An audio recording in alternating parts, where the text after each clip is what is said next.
History of Sealdah station. Sealdah স্টেশনের নাম কোথায় থেকে এসেছে? জড়িয়ে রয়েছে 155 বছর আগের ইতিহাস। Know about the history of Sealdah station. ভারতের রেল ব্যবস্থা হলো এমন একটি পরিবহন ব্যবস্থা যার শিরা উপশিরার মতো ছড়িয়ে রয়েছে গোটা দেশে। ধনী থেকে দরিদ্র সবার কাছে এই পরিবহন ব্যবস্থার গুরুত্ব অনেকটাই বেশি। স্বল্প খরচে এবং অল্প সময়ে বহু জায়গায় আপনি চলে যেতে পারবেন এই পরিবহন ব্যবস্থার সাহায্যে। আজকের প্রতিবেদনে আমরা এশিয়া মহাদেশের সবথেকে ব্যস্ততম রেল স্টেশন অর্থাৎ উত্তর কলকাতার শিয়ালদহ স্টেশন সম্পর্কে, হিস্ট্রি অফ সেলডা স্টেশন, জেনে নেব। কিভাবে প্রথম উৎপত্তি হয়েছিল এই স্টেশনের? প্রথম নামকরণই বা কিভাবে হয়? সব অজানা প্রশ্নের উত্তর জানতে পারবেন আজকের প্রতিবেদনে। এই স্টেশনটি হল কলকাতার শহরের প্রাণকেন্দ্র, কারণ দিন থেকে রাত পর্যন্ত যাত্রীদের ছোটাছুটিতে স্টেশনটি সর্বদাই ব্যস্ত থাকে। দেশ স্বাধীন হওয়ার আগেই স্থাপন করা হয়েছিল এই স্টেশনটির। স্টেশনের ডিজাইন বা নকশা তৈরির দায়িত্বভার পড়েছিল মিস্টার ওয়াল্টার প্ল্যানভিল এর কাঁধে। তবে এই স্টেশনের নামকরণ নিয়ে বিশেষজ্ঞরা এক একজন এক এক রকম মতো পোষণ করেছেন। হিস্ট্রি অফ সেলডা স্টেশন বিভিন্ন সাহিত্যিক এবং লেখকের লেখাতেও বারংবার উঠে এসেছে এই স্টেশনের নাম। এই শহরের ইতিহাসবিদ পি থাঙ্কপ্পন নায়ারের মতে, বহু বছর আগে কলকাতা যখন প্রায় জনমানবহীন ছিল তখন এসব অঞ্চল বিশাল জলাভূমিতে পরিপূর্ণ ছিল। তার মধ্যে দ্বীপের মতো কিছু জমি ছিল। শিয়ালদহর সম্ভবত পূর্ববর্তী নাম ছিল শিয়ালডিহি। প্রাচীনকালের অভিধান অনুযায়ী শিয়াল, শিয়েরে বা পূর্বদিক এবং ডিহি কথাটার অর্থ গ্রাম। ইতিহাসের বই পড়লে আমরা সবাই জানতে পারি যে সুতান্তি, গোবিন্দপুর, কলকাতা এই তিন অঞ্চল নিয়ে কলকাতা শহরের পতন হয়েছিল। প্রাচীনকালে Sealdah, history of Sealdah station, ছিল শুধুমাত্র একটি স্টেশনের নাম, আর এখন এটি একটি জায়গার নামে পরিণত হয়েছে।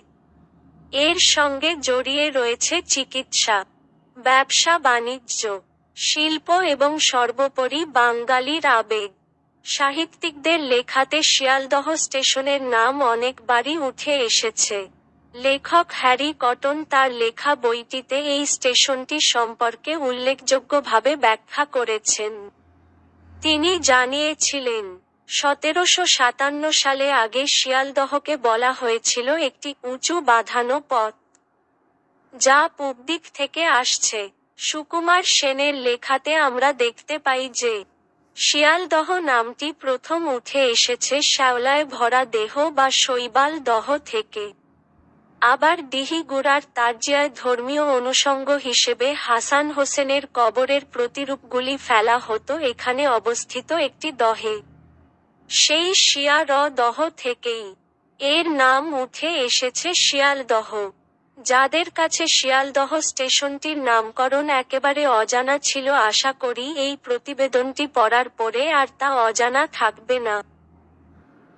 এই শহরের ইতিহাসবিদ পি থাঙ্কপ্পন নায়ারের মতে, বহু বছর আগে কলকাতা যখন প্রায় জনমানবহীন ছিল তখন এসব অঞ্চল বিশাল জলাভূমিতে পরিপূর্ণ ছিল। তার মধ্যে দ্বীপের মতো কিছু জমি ছিল। শিয়ালদহর সম্ভবত পূর্ববর্তী নাম ছিল শিয়ালডিহি। প্রাচীনকালের অভিধান অনুযায়ী শিয়াল, শিয়েরে বা পূর্বদিক এবং ডিহি কথাটার অর্থ গ্রাম। ইতিহাসের বই পড়লে আমরা সবাই জানতে পারি যে সুতান্তি, গোবিন্দপুর, কলকাতা এই তিন অঞ্চল নিয়ে কলকাতা শহরের পতন হয়েছিল। প্রাচীনকালে Sealdah, history of Sealdah station, ছিল শুধুমাত্র একটি স্টেশনের নাম, আর এখন এটি একটি জায়গার নামে পরিণত হয়েছে। এর সঙ্গে জড়িয়ে রয়েছে চিকিৎসা, ব্যবসা বাণিজ্য, শিল্প এবং সর্বোপরি বাঙালির আবেগ। সাহিত্যিকদের লেখাতে শিয়ালদহ স্টেশনের নাম অনেকবারই উঠে এসেছে। লেখক হ্যারি কটন তার লেখা ক্যালকাটা ওল্ড অ্যান্ড নিউ বইটিতে এই স্টেশনটি, হিস্ট্রি অফ সেলডা স্টেশন, সম্পর্কে উল্লেখযোগ্যভাবে ব্যাখ্যা করেছেন। তিনি জানিয়েছিলেন 1757 সালে আগে শিয়ালদহকে বলা হয়েছিল একটি উঁচু বাঁধানো পথ, যা পূব দিক থেকে আসছে। সুকুমার সেনের লেখাতে আমরা দেখতে পাই যে শিয়ালদহ নামটি প্রথম উঠে এসেছে শ্যাওলায় ভরা দেহ বা শৈবাল দহ থেকে। আবার দিহি সুরার তারজিয়ায় ধর্মীয় অনুষঙ্গ হিসেবে হাসান হোসেনের কবরের প্রতিরূপগুলি ফেলা হতো এখানে অবস্থিত একটি দহে। সেই শিয়া র দহ থেকেই এর নাম উঠে এসেছে শিয়ালদহ। যাদের কাছে শিয়ালদহ স্টেশনটির নামকরণ একেবারে অজানা ছিল, আশা করি এই প্রতিবেদনটি পড়ার পরে আর তা অজানা থাকবে না।